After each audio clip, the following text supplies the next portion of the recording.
Hello everybody. इससे पहले कि हम इस वीडियो की शुरुआत करें, आप इन क्वेश्चंस को ध्यान से देखें। ये नीट 2023 में पूछे गए फिजिक्स के बहुत थ्योरेटिकल क्वेश्चन है जो एनसीईआरटी से डायरेक्टली ड्राइव है। अब बहुत से बच्चे फिजिक्स की एनसीईआरटी पढ़ते ही नहीं है, पढ़ते हैं तो वो सिर्फ 12th की पढ़ते हैं, 11th की नहीं पढ़ते हैं।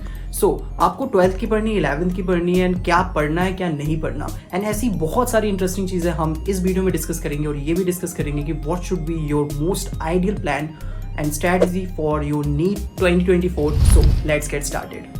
So if I tell you about my NEET preparation, तो जब मैं 11th में था, यानी कि it was the time of 2020 April and May का ही समय था, तो मेरी नीट की प्रिपरेशन इतनी बेकार थी, अगर कोई उसे देखता तो वो यही बोलता कि भाई तेरे से तो नहीं हो पाएगा, बट मैंने किया। So what were the problems which I was facing कि हमारे इस कोचिंग में सिलेबस ही नहीं हुआ था। मतलब लिटरली फिजिक्स में आधा ही मैकेनिक्स हुआ है, हमने वर्क एनर्जी तक स्टार्ट नहीं किया है, थोड़ा सा थर्मो का पार्ट हुआ है, और रोटेशनल मोशन वेव्स कुछ भी नहीं हुआ है, 12 तो स्टार्ट ही नहीं हुई है, ऑर्गेनिक का कुछ अता पता नहीं है, इनऑर्गेनिक आदि है, फिजिकली ये जो हुई है, बायो भी आधी ही हुई है।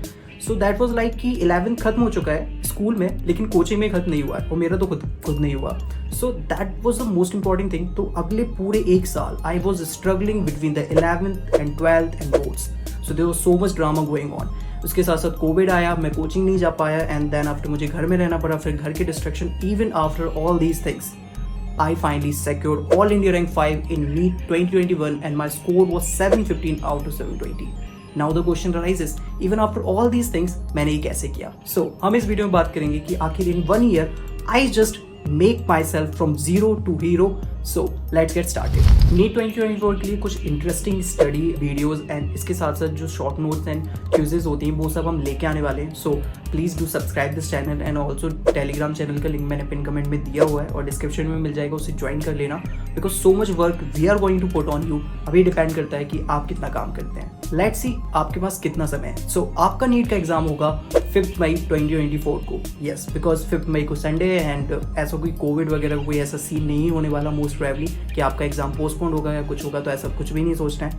आपकी डेट फिक्स्ड है, that is 5 May 2024। I am talking about exam date. So आपका 12th का सिलेबस मोस्ट प्रोबेबली स्टार्ट हो गया होगा। जिनका नहीं हुआ है, आई रिकमेंड कि आप जल्दी से जल्दी 12th का सिलेबस स्टार्ट करें, because that is gonna take more time than the 11th portion. Okay, so another thing is that ये आइडियली होना चाहिए कि आपका जनवरी लास्ट तक पूरा सिलेबस 11 टू 12 का पैक हो जाना चाहिए। मतलब अच्छे से आपको एक बार कर लेना चाहिए। अगर आप नहीं कर पाते हो कंप्लीट, देन फरवरी तक भी कर सकते हो, बिकॉज आई वॉन्ट कि आपके पास 2 से 3 महीने का टाइम रहे एग्जाम के पहले, जिसमें आप कर सको रिवीजन एंड मॉक टेस्ट की प्रैक्टिस।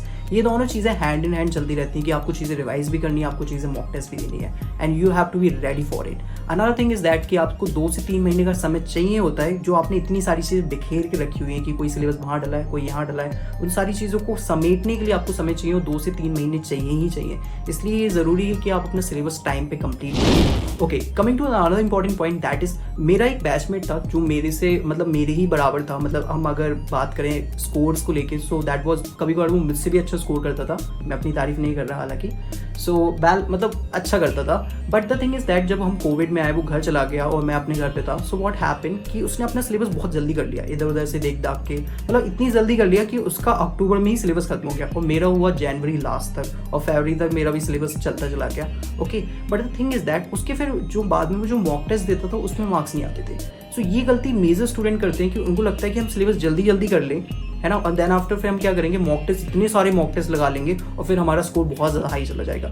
सो ये एक मेजर मिसकंसेप्शन ये है कि मॉक टेस्ट बहुत ज़्यादा लगाने से स्कोर नहीं बढ़ता है। आपकी सिलेबस में बेसिक लेवल तक, मतलब ग्राउंड से अगर आपने वर्क किया है, हर टॉपिक पे स्टार्टिंग से प्रॉपर वर्क किया है, प्रॉपर वेरिएशन एक्सप्लोर किया है हर चैप्टर का, तभी आपसे मॉक टेस्ट में मार्क्स बनेंगे, तब आप मॉक टेस्ट में कर पाओगे, तब जाके आप रियल नीट में कर पाओगे।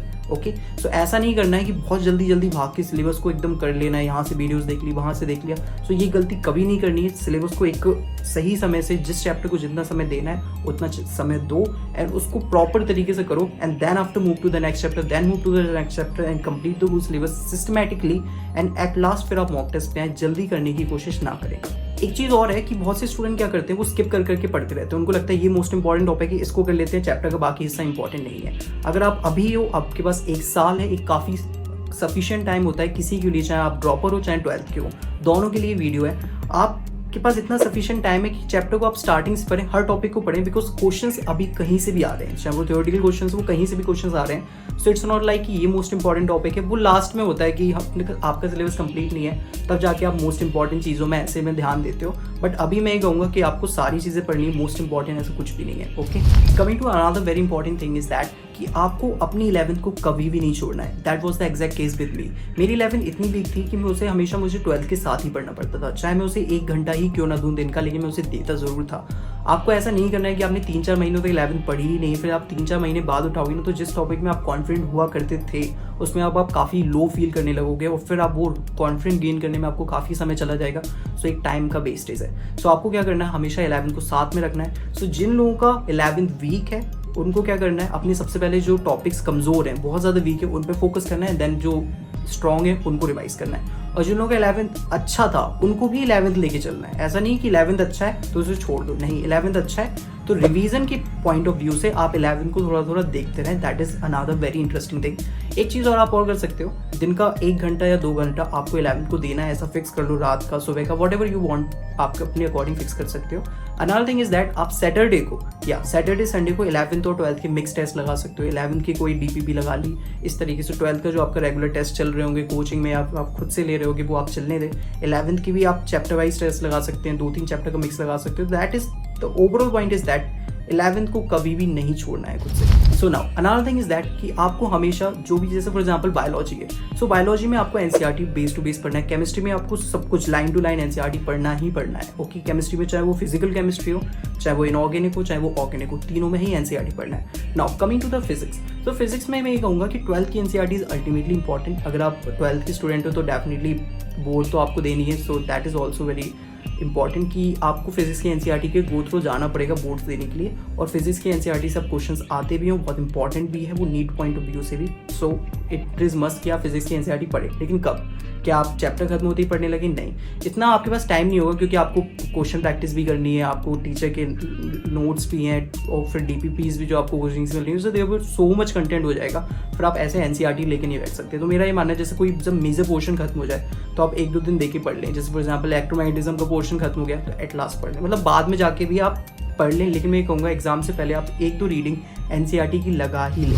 Another important thing is that कि आपको धीरे धीरे ये जो आपका फेज है that is very important, because ये फेज डिसाइड करता है। होता है कुछ बच्चों के साथ जिनका 11th अच्छा नहीं होता, वो 11th में अच्छे नहीं होते, लेकिन जब वो 12th में सीरियस हो जाते हैं तो वो नीट में अच्छा कर लेते हैं। So that is very important phase of your life कि आपका ये जो फेज है आपके एग्जाम से 1 साल पहले वाला, ये बहुत इंपॉर्टेंट रोल प्ले करता है। सो आपको इसमें कंटिन्यूस प्रैक्टिस रखनी है, बिकॉज प्रैक्टिस इज समथिंग जिससे आप क्वेश्चन को देख के डरना नहीं है, क्वेश्चन को लगाना सीखना है, उसको एकदम मतलब टैकल करना सीखना है। सो एकदम प्रैक्टिस गिविंग की जो हैबिट है वो आपको डेवलप करनी है। तो कोई भी टॉपिक हुआ उसका एक DPP लगाओ, एक DPP उठा लो या फिर टेस्ट पेपर उठा लो उस टॉपिक का, एंड देन आफ्टर आप उसे ट्राई करो, उस चैप्टर का क्वेश्चन पेपर ट्राई करो, एंड उसमें जो भी गलतियाँ उससे सीखो, एनालाइज करो, उससे समझो कि आपने क्या गलतियाँ की हैं, कि आपका इस चैप्टर में क्या वीक रह गया, जाके देखो उसको कंप्लीट करो, उसको समझ लो, फिर उसके क्वेश्चन प्रैक्टिस करो, सॉल्व देखो। So like that you have to give.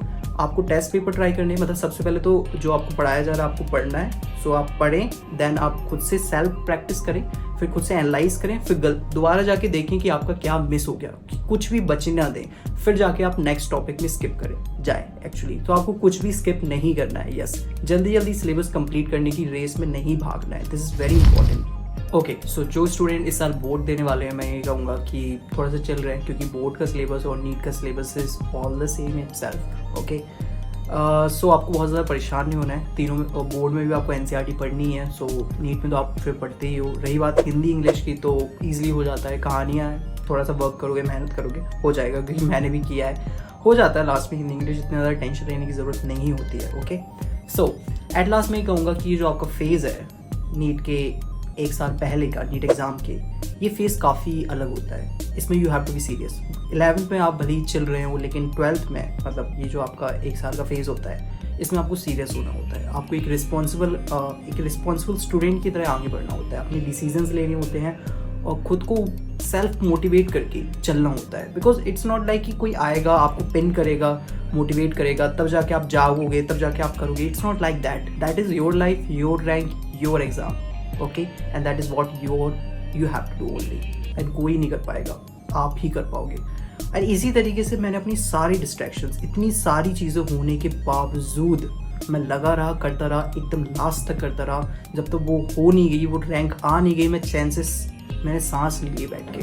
That was my level of hard working and something, आप कुछ भी कह लो। बट सो ये आप में भी होना चाहिए। वो एक आग लगी होती है ना अंदर से कि भाई करना है करना है करना, वो चीज़ होनी चाहिए। और ये चीज़ होनी चाहिए तभी जाके आप ऐसा कर पाओगे। ओके, और मैं ये कहूँगा ये ECG की तरह चलता है। ये वाले फेज में आपको कभी तो बहुत ज़्यादा एक्साइटेड हो जाओगे, कभी आप बहुत ज़्यादा लो हो जाओगे, तो ये चलता रहेगा। So just take it as a normal. ये ECG में जैसे होता है ना कि वेव कभी ऊपर जाती है, कभी नेगेटिव कभी पॉजिटिव, लाइक दैट। सो ये चलता रहेगा। So just stay focused, stay tuned, stay connected, and all the very best for your NEET preparation. Thank you so much guys, and we will come with all these good stuff and good content. So do subscribe and like this video. Thank you so much.